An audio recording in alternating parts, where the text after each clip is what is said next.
Adobe Photoshop subscription එකෙන් Krita වලට මාරු වෙච්ච හැටි.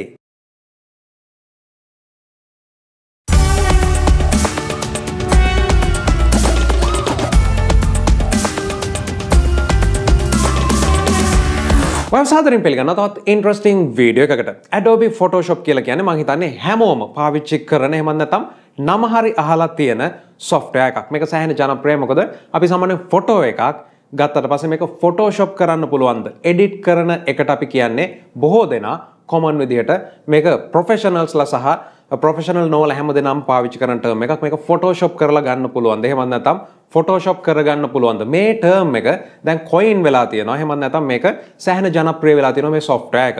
Photoshop කියලා කියන්නේ photo manipulation එහෙම නැත්නම් raster graphics. graphics වලට ආපුවම vector සහ raster කියලා දෙකක් තියෙනවා. මේකෙන් raster graphics edit කරන බොහොම ජනප්‍රිය software එකක්. 1990 දශකයේ තමයි Photoshop නිර්මාණය වෙන්නේ version 1 එක. එතන ඉඳලා සෑහෙන දුරක් මේ වෙනකොට Photoshop ඇවිල්ලා තියෙනවා. එයාලගේ creative suite එකේ ඉඳලා මේ වෙනකොට Photoshop බොහොම advanced විදිහට 2023 version එක දක්වා ඇවිල්ලා තියෙනවා. මේ හැම දෙයක් එක්කම පුංචි දෙයක් මතක් කරන්න අවශ්‍යයි. තමයි ලංකාවේ අපිට software ගැන තියෙන දැනීම එහෙම නැත්නම් understanding එක වැටහීම කොච්චරක්ද කියන එක. සාමාන්‍යයෙන් අපි software එකක් කියලා කියන්නේ computer එකක් laptop එකක් හැදුවට පස්සේ මේක free ලැබෙන දෙයක්. එහෙම නැත්නම් shop එකකින් රුපියල් 250කට DVD එකකින් ගන්න පුළුවන් දෙයක් කියලා අපි හිතාගෙන ඉන්නවා. හැබැයි කතන්දරේ සෑහෙන වෙනස්. සාමාන්‍යයෙන් මේ නීති රීති හරියට ක්‍රියාත්මක වෙන රටකදී විශේෂයෙන්ම කිසිම software එකක් අපිට මේ විදිහට නොමිලේ ගන්න බෑ. එහෙම ගන්නවා නම් තියෙන එකම ක්‍රමය තමයි official website එකෙන් trial එකක් දවස් 30ක් දවස් 15ක් watermark එක trial එකක් පාවිච්චි කරන එක. ඔයගොල්ලෝ යම් කිසි විදිහකට crack software download කරොත් ලංකාවේ නෙමෙයි වෙන රටකදී ඒ වගේම crack software එකක් පාවිච්චි කරලා වුණොත් ඒ අදාළ සමාගම් වලින් ඔයාට සෑහෙන ලොකු දඩ මුදලක් ඒ නීති රාමුව යටතේ ඔයාගෙන් අය කරගන්න කටයුතු කරනවා. ලංකාවේ අපිට මේක ලොකු දෙයක් නෙවෙයි. අපි 3D software වල ඉඳලා Adobe Photoshop වෙන්න පුළුවන් full suite එක After Effects Premiere මේ හැම දෙයක්ම crack version තමයි යථාර්ථයේදී බොහෝ දෙනා පාවිච්චි කරන්නේ. මේක professionalsලා සහ professional නොවන හැමෝටම අදාළ වෙන දෙයක්. 90%ක්ම මේ විදිහට තමයි තමන්ගේ software experience එක පටන් ගන්නෙ Windows operating system එකේ ඉඳලම. ඉතින් මේ දේවල් එක සාමාන්‍යයෙන් Photoshop පාවිච්චි කරපු මම 2020 තමයි මගේ experience එක පටන් ගන්න. මොකද මට අවශ්‍ය වෙනවා ඒ වෙනකොට 2016 17 වගේ වෙද්දී malware පැතිරෙන්න පටන් ගත්ත. විශේෂයෙන්ම ransomware මේ දේවල් එක්ක අලුතෙන් plugin එකක් එහෙම නැත්නම් අලුත් software version එකක් ඉන්ටර්නෙට් එකෙන් download කරගත්තම අපිට මේ malware එකක් කරහා ransomware එකක් කරහා සම්පූර්ණ hard එකම encrypt වෙන තත්ත්වය එහෙම නැත්නම් වෙන ආකාරයන් වලින් අපිව attack එකකට ලක් වෙන ක්‍රම තිබ්බා. ඉතින් මේ නිසා මම 2020 දී Photoshop subscription model එකකට යනවා. මේ model එක විදිහට මම පළවෙනියටම ලංකාවේ common විදිහට මිලදී ගන්න පුළුවන් බොහොම අඩු මුදලකට shared account එකක් තමයි මගේ පළවෙනි experience එක වෙන්නේ. මේ විදිහට use කරන software එක ඊට පස්සේ මම direct ඒ වෙනකොට මම හිතන්නේ 2016 17 වෙද්දිත් අපිට Adobe එකෙන් ශ්‍රී ලංකාවට softwares මිලදී ගන්න බෑ online. හැබැයි 2021 වෙද්දී මම මේ shared account එකකින් එහාට ගිහිල්ලා direct Adobe හරහා Photoshop purchase කරනවා.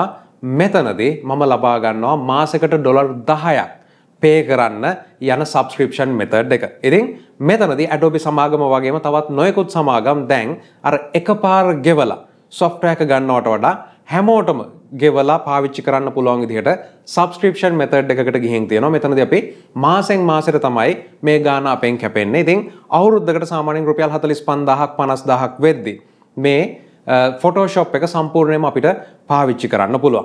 ඉතින් 2021 22 වෙනකම්ම මම Photoshop පාවිච්චි කරනවා. නමුත් ඕගලන්ට මම හිතන්නේ අමුතුවෙන් කියන්න ඕනේ නැහැ 2022 දී රටේ සිද්ධ වෙන දේත් එක්ක $10ක් කියලා කියන්නේත් ලංකාවේ ඉඳන් පිටතට යද්දී සෑහෙන ලොකු මුදලක් බවට පත් වෙනවා. ඉතින් මේ Photoshop වලින් මම කරන දේ තමයි මගේ thumbnail නිර්මාණය කරන එක මගේ YouTube වීඩියෝ වලට. මෙතනදී සාමාන්‍යයෙන් Photoshop legal විදිහට පාවිච්චි කරන කෙනෙකුට එතන ඉඳලා යනවා නම් open source alternatives විදිහට අපිට තියෙන්නේ ගොඩක් දෙනෙක් කතා කරන software එකක් තමයි GIMP කියලා කියන්නේ. ඉතින් මේ open source softwares හැම එකක්ම වගේ මම ටෙස්ට් කරනවා. නමුත් GIMP කියලා කියන්නේ සාමාන්‍යයෙන් Photoshop background එකේ ඉඳලා එන කෙනෙකුට ටිකක් learning curve එක වැඩි software එකක් කියලා කියන්න පුළුවන්. ඒ වගේම tools polish වෙලා නැති විදිහේ feeling එකක් මට තියෙනවා. හැබැයි මේක මගේ experience එක. මොකද මට අවශ්‍ය වෙනවා පුංචි learning curve එකකින් පස්සේ කෙලින්ම Photoshop වගේම වැඩ කරන්න පුළුවන් software එකක්. ඉතින් මේ විදිහට දේවල් හොයද්දි GIMP වලට මම දෙතුන් පාරක් යන try කරනවා. ඒක එච්චර set වෙන්නේ නැහැ. මොකක් හරි හේතුවක් නිසා.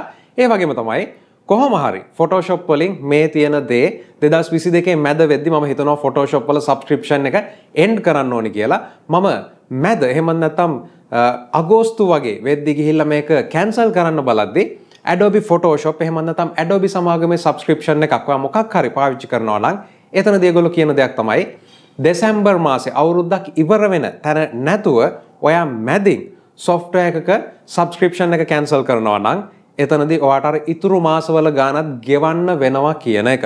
ඉතින් මේක penalty එකක් වගේ දෙයක්. සාමාන්‍යයෙන් Adobe වගේ ලොකු සමාගමක් ඇයි මෙහෙම දෙයක් user කරන්න කියන පළවෙනි ප්‍රශ්නේ මට තියෙනවා. අපි මුදල් දීලා software එක පාවිච්චි කරනවා නම් යම්කිසි හේතුවක් නිසා මට අද ජනවාරි මාසේ 2023 මේක ඉවර කරන්න ඕනේ නම් මට ඉස්සරහට යන්න ඕනේ නැහැ කියලා. එතනදී ඒගොල්ලෝ කියනවා නැහැ ඔයාට දෙසැම්බර් වෙනකම් මේක පාවිච්චි කරන්න වෙනවා. එහෙම නැත්නම් ඔයාට ඉතුරු ටික ගෙවන්න වෙනවා කියලා. ඉතින් දැවැන්ත සමාගම් මේ වගේ වැඩ කරන එක සෑහෙනම මම හිතන්නේ සාමාන්‍යයෙන් මේ genuine software use කරන්න පෙළඹෙන කෙනෙකුට පවා මේ software එකෙන් ඈත් වෙන්න ප්‍රධානම කරුණක් වෙන්න පුළුවන්. crack software පාවිච්චි කරන කට්ටිය ගැන මම කතා කරන්නේ නැහැ. මොකද ඒක සම්පූර්ණයෙන්ම free වගේ pirated version එකක් අපි පාවිච්චි කරන නිසා.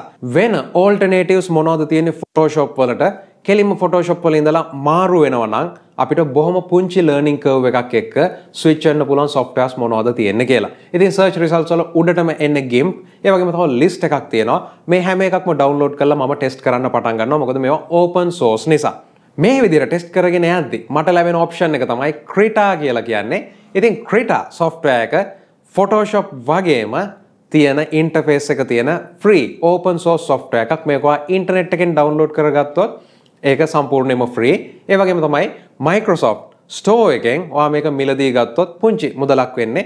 මේ විදිහට ගත්තොත් ඔයාට ලැබෙනවා auto updating feature එක. ඒ කියන්නේ අලුත් version එකක් එද්දී ඒක automatically download වෙලා install වෙනවා Photoshop වගේම. නමුත් මේ free version එකේදී තියෙන්නේ අපි website එකෙන් මේක download කරගත්තට පස්සේ අපිට අලුත් version එකක් තියෙනවද කියලා මාසෙකට සැරයක් වගේ ගිහිල්ලා බලලා ඒක download කරලා update කරගන්න එක විතරයි.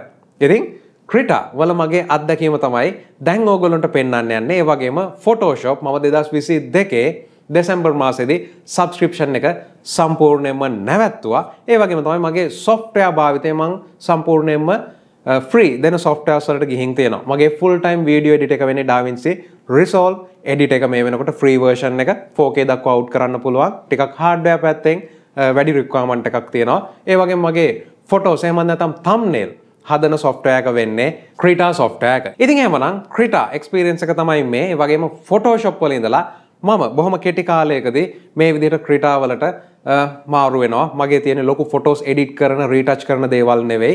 ඒ නිසා මට අවශ්‍ය කරන text ටික දාලා graphics ටික දාලා thumbnail එකක් නිර්මාණය කර ගැනීම. ඒ වගේම මේ වෙනකොට videos මම හිතන්නේ අන්තිම videos හැම එකෙම වගේ මම thumbnails නිර්මාණය කරලා තින්නේ Krita වලින්. බලන්න videos list එකට ගිහිල්ලා මොන හරි වෙනසක් ඕගොල්ලන්ට බලා ගන්න පුළුවන්ද කියලා. Krita software එක download කරගන්න විදිහ සාමාන්‍යයෙන් ඕගොල්ලෝ download Krita කියලා type කරොත් මෙතනදී krita.org එකෙන් අපිට මේ install එක download කරගන්න පුළුවන්. කිසිම ප්‍රශ්නයක් නැහැ. 5.1.5 ජනවාරි 5 තමයි අලුත්ම version එක release වෙලා තියෙන්නේ. ඒ වගේම paid version එකට යනවා. මේක සම්පූර්ණයෙන්ම free. Microsoft Store එකට ගිහිල්ලා එතනදී ඔයාට Krita කියලා search කරන්න පුළුවන්. මෙතනදී Krita software එක අපිට මේ හරහා ලබා ගන්නත් පුළුවන්. ඉතින් මෙතනදී මේක $15ක one time payment එකක් වෙන්නේ. මේ විදිහට software එක ගත්තොත් කිසිම වෙනසක් නැහැ. එකම දේ auto update වෙන එක විතරයි. ඉතින් Krita ලබා ගන්න පුළුවන් ඔය විදිහට මේ තියෙන්නේ Krita software එක. Krita software එකේ තියෙන ප්‍රධානම ලක්ෂණය තමයි මේකේ interface එක බොහෝ දුරට Photoshop වලට සමාන වෙනවා. ඒ වගේම තමයි මෙතනදී අපිට Photoshop shortcut keys ටිකත් මේකට add කරගන්න පුළුවන් වෙනවා. විශේෂයෙන්ම keyboard shortcuts වලින් මෙතන ඔයගොල්ලන්ට පේනවා ඇති අපිට සාමාන්‍ය Photoshop පාවිච්චි කරන කෙනෙකුට settings ඇවිල්ලා configure Krita කියන තැනට ඇවිල්ලා මෙන්න මේ shortcut scheme එක Photoshop compatible විදිහට මාරු කරගන්න එක විතරයි තියෙන්නේ. මේ විදිහට අපිට බොහොම පහසුවෙන් ගොඩක් tools අපිට අවශ්‍ය එහෙම නැත්නම් muscle memory එකෙන් වැඩ කරන විදිහට කරගන්න පුළුවන්. දෙවෙනි දේ තමයි මේකෙදි PSD files ඒ විදිහටම අපිට open කරගන්න පුළුවන්. හැබැයි වැඩේ තියෙන්නේ අර ඔයා මේ හරහා ගොඩක් settings හදලා තියෙනවා නම් විශේෂයෙන්ම file එකක මෙතනදී ඒ සමහර Photoshop වල තියෙන filters වගේ දේවල් adjustment layers වගේ දේවල් මෙතනට compatible නොවෙන්න පුළුවන්. ඉතින් උදාහරණයක් විදිහට අපි මේ තියෙන Photoshop ෆයිල් එක ඕපන් කරොත් මෙතනදී මට පුළුවන් වෙනවා මේ තියෙන දේවල් ඒ විදිහටම මේ තියෙන Photoshop layers ඒ දේවල් ඒ විදිහටම අපිට බලා ගන්න ඒ දේවල් on off කරන්න මේ හැම දෙයක්ම කරන්න අපිට පුළුවන් වෙනවා. ඉතින් මේ දේවල් එක අපිට PSD විදිහට නෙවෙයි PSD විදිහටත් අපිට save කරන්න පුළුවන් ෆයිල් එකක් අවශ්‍යයි නම් එහෙම නැත්නම් මෙතනදී Krita විදිහට තමයි save වෙන්නේ. ඉතින් උදාහරණයක් විදිහට මේ තියෙන මගේ thumbnail එක ගත්තොත් ඔයගොල්ලන්ට බලා ගන්න පුළුවන් මේ thumbnail එක මම සම්පූර්ණයෙන්ම Krita වලින් හදලා තියෙන්නේ. ඒ වගේම තමයි අපිට විශේෂයෙන්ම text layer එකක් උනත් මෙතනදී edit කරන්න පුළුවන්. නමුත් text layers මෙතන save වෙන්නේ vector layers විදිහට. ඉතින් මේවා අපිට edit කිරීමේ සම්පූර්ණ හැකියාව තියෙනවා text tool එක අරගෙන මේක edit කරන්න පුළුවන්. ඉතින් මේ විදිහේ ඉන්ටර්ෆේස් එකක් තියෙන්නේ. ගොඩක් දේවල් කරගන්න පුළුවන්. layer panel එකක් තියෙනවා, colors තියෙනවා. හැබැයි අනිවාර්යයෙන්ම පුංචි learning curve එකක් තියෙනවා. ඉතින් PC Guide එකේ tutorials channel එකේ ඔයගොල්ලන්ට Krita වල tutorials අවශ්‍යයි නම් මුලින් ඉඳලා මේක මොන විදිහටද ඉගෙන ගන්න ඕනේ කියන එක ඔයගොල්ලන්ට ඒකත් කරන්න පුළුවන්. ඉතින් එහෙමනම් මේ 2023 දී Krita software එක අත්හදා බලන්න කියනවත් එක්කම ඔයගොල්ලෝ ආරාධනා කරනවා හැමදෙනාම මේ අපි ඉන්න mentality එකෙන් පොඩ්ඩක් වෙනස් වෙන්න. ඔයගොල්ලෝ profession එකක් විදිහට photo retouching එහෙම නැත්නම් video editing එහෙම නැත්නම් after effects මේ වගේ දේවල් පාවිච්චි කරනවා නම් එතනදී අනිවාර්යයෙන්ම මේකේ paid version එකකට යන්න බලන්න.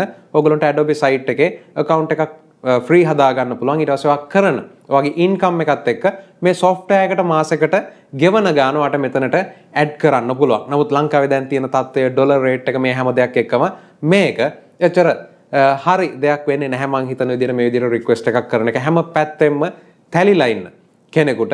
නමුත් අනිවාර්යයෙන්ම අපිට පුළුවන් නම් මේ software companies වලට approach කරන්න නිවැරදි body එකක් හදාගෙන හරි සමිතියක් සමාගමක් හදාගෙන එකතු වෙලා මේ දේවල් අපිට අඩු කරන්න එහෙම නැත්නම් සහන මිලකට ලබා දෙන්න මේ ඉන්න members-ලට කියලා. එහෙම නැත්නම් රජය මැදිහත් වෙලා මේවා කරන්න පුළුවන් වෙනත් රටවල් වල සිද්ධ කරලා තියෙන දේවල් මේවා අපි කරන්න කතා කරපු දේවල් මම හිතන්නේ හැම දිනාටම මේ පැත්තට යන්න පුළුවන්. මේ වගේම තමයි ඒ හරහා මේ profession වලට විශේෂයෙන්ම වටිනාකමක් දෙන්න පුළුවන් හැකියාවකුත් ලැබේ. ඉතින් මේ දේවල් ගැන ඔයාලගේ අදහස් අනිවාර්යයෙන්ම පල්ලෙහා comment section එකේ දාන්න. මේ තියෙන මගේ අත්දැකීම සම්පූර්ණයෙන්ම free open source software වලට මගේ යොමු වීම. මේ ගැනත් ඔයාලගේ අදහස් අනිවාර්යයෙන්ම වැදගත් වෙනවා comment section එකේ දාන්න. ඒ වගේම තමයි subscribe කරලා නැත්නම් subscribe කරන්න. හම්බෙමු තවත් වීඩියෝ එකකින්.